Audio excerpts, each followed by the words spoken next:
time a meme wave goes viral, there's always a reason. The Harlem Shake, flossing, Fortnite, 6-7, you get the idea. But Jujutsu Kaisen has done it twice, at least in the anime sphere. And it got me thinking, why? Why does JJK consistently get this kind of treatment online that a single character's moment can resurface memes everywhere? Join me as we peer into the abyss and take a look at anime's most unhinged and chaotic fan. There's a reason Jujutsu Kaisen trends every time it even hints at a new episode. And it's not accidental. JJK is built for the internet era. The pacing is sharp, the fights peak fast, and the animation delivers moments that are instantly clip-worthy. When Satoru Gojo activates Infinity or drops a domain expansion, that scene isn't just cinematic. It's designed to loop on TikTok, explode on Twitter, and dominate YouTube Shorts. The same goes for Ryomen Sukuna every time he smiles before doing something unhinged. The show understands visual impact in a scroll-based culture. It gives you freeze-frame dominance shots, quotable one-liners, and clean, "did that just happen?" moments that spread in seconds.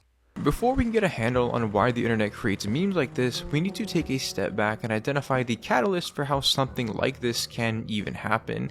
And in JJK's case, there are actually 5. The first is that JJK is a member of what some call the Dark Trio alongside Chainsaw Man and Hell's Paradise, one of which I can confirm has a very unstable fan base for certain. Regardless, the contents of a series to be placed in this group is one that lends itself to the engagement of some darker ideas. Kenjaku's whole plotline, the hidden inventory arc, heck, the premise of Yuji being a vessel for an immense evil only living so that he can eventually be executed. It's a series that asks its characters to grapple and redefine things like wanting to live, what it means to take a life, or whether or not it's right for them to stay alive. The second is that during the birth of the original 2023 Lobotomy Kaisen era, But spectacle alone doesn't make something go viral consistently.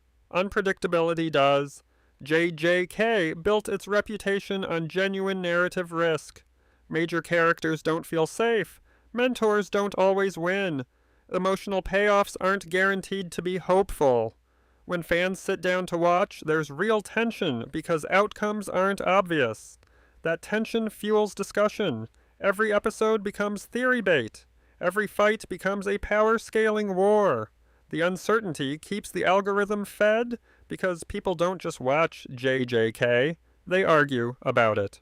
Anime was airing both the Shibuya arc incident where the manga was being updated with another section of the story that was just as anticipated and stress-inducing. The more you were invested in both the anime and the manga directly impacted how seriously you took the series and the discussion around it, with instances in the manga producing PhDs in anatomy and medicine to determine the fate of fictional characters. All in all, the nature of JJK as a series and the fertile ground of both the manga and anime simultaneous run set the stage for the third catalyst: nothing.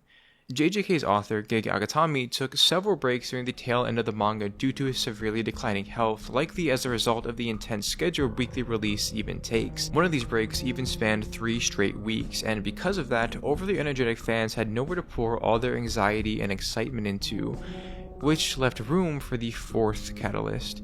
No matter how fast leakers or translators get to a manga to make it accessible to a Western audience, the source text is always in Japanese, leading to a common handful of translation complications in every manga across all of history. And due to multiple translators working on any given Another reason JJK goes viral is character aura.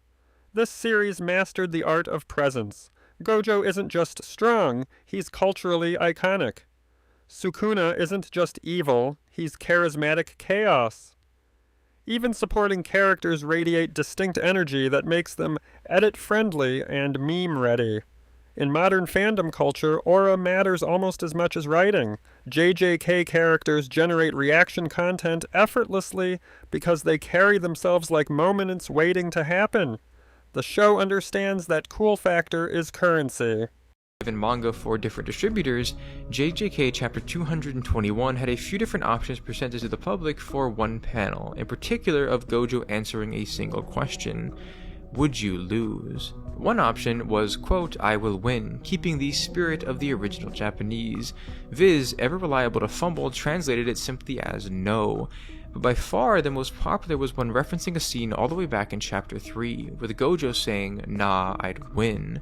Now, at the time, there was the "Nuh-uh" meme, and the similarity of "Nah, I'd win" and the phrase "Nuh-uh" melded together by a Reddit user Acleanly Casual to create this. And this image became the seed by which everything would grow from. And that was all thanks to the fifth catalyst. Something that, if you can believe it, had been stirring for literal decades.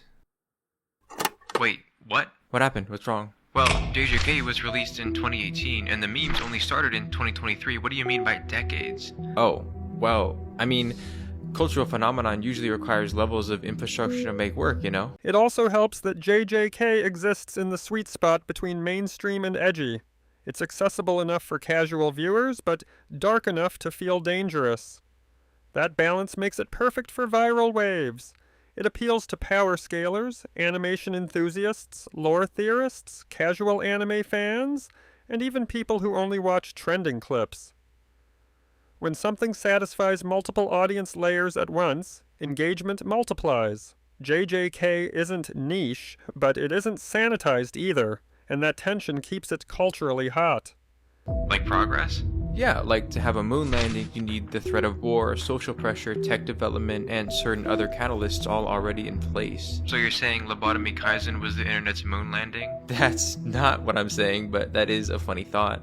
Basically, a perfect storm doesn't matter if there isn't a pre-existing environment to draw from and affect again. Oh, I see. And that's the fifth catalyst? I mean, that's what my research says, at least. Apologies. Please carry on. No worries. There's a fandom concept called the inverse law of fandom levity, which is just a fancy way to describe what you're looking at when people put K-On! Theme music over a super jacked guy playing the guitar. The idea is that whatever the tone, atmosphere, or stakes of any piece of fiction is, its fandom will inevitably engage in whatever its direct opposite of the source material suggests. This is why one of the darkest video games ever created, Fear and Hunger, has a large majority of fan work that depicts characters that, in canon, endure some of the most horrific things imaginable. And honestly, JJK knows how to drop shock value without feeling cheap. When a jaw-dropping moment hits, it doesn't feel like bait. It feels earned through build-up and atmosphere. That combination of spectacle, risk, aura, and cultural timing is why Jujutsu Kaisen doesn't just trend, it detonates online. Just having fun, or being a silly dysfunctional family, or why the mouthwashing fandom tends to create those funny skits, art behind the scenes, or cast roleplays, reimagining the events of the horror game as just a story and the characters as just actors. And this is a consistent trend across a lot of darker stories, and even wholesome ones like children's shows. My Little Pony source material is aimed at children to teach them lessons about friendship, but the fandom instead uses these characters as a proxy for much darker creations, such as the infamous Cupcakes video that imagined Pinkie Pie as a cannibal serial killer, or the My Little Pony Outbreak AU, reimagining the ponies navigating an apocalyptic landscape where a deadly virus is infesting everything in the world. The reason that fandoms do this is multifaceted, but it's usually due to the lingering curiosity that follows a series where a substantial amount of people enjoy the characters. For the darker media, the source material answers what it would look like if these characters existed in a dark and cruel world, meaning that the overflowing passion from the fandom grows collectively curious as to see what these characters would look like if things were a little less dark. On the flip side, series with lots of color and innocent fun lack exploration within those dark landscapes, inverting the curiosity of the fandom. While it may seem less logical to make something fun dark when you could make something dark fun, what this does for a fandom is allow an audience a safe space to grow up with a piece of media. For many people, this type of fandom engagement provides a familiar landscape to test more mature ideas, whether for self-curiosity or for curiosity of the characters themselves.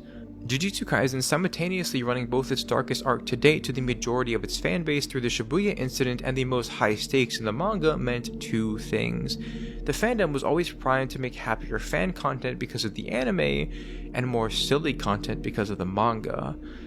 But none of this was supposed to happen yet. See, the inverse law of fandom levity usually only begins to take shape after a particular piece of media is finished and the first wave of popularity is dwindling. The reason being because after anything is finished, there is still residual passion from the fandom itself, which outpours in fan creation. That period of a high community engagement but low new content is fertile ground for this law to take place. As both JJK's anime and manga was still ongoing, this should have delayed the spike in fandom activity. But that's where that third catalyst I talked about earlier comes into play: Gege Akutami's breaks. The frequent pauses in new content, especially the infamous 3-week break, triggered this fandom reaction early, resulting in a sea of silly fan content. Every single time I think JJK can't top itself, it does. I open social media and the timeline is on fire. Clips everywhere, debates everywhere, people screaming in caps lock. That's not luck, that's dominance. Jujutsu Kaisen doesn't just air episodes, it creates events. And until another anime figures out how to mix shock, style, and stakes this perfectly, JJK is going to keep breaking the internet.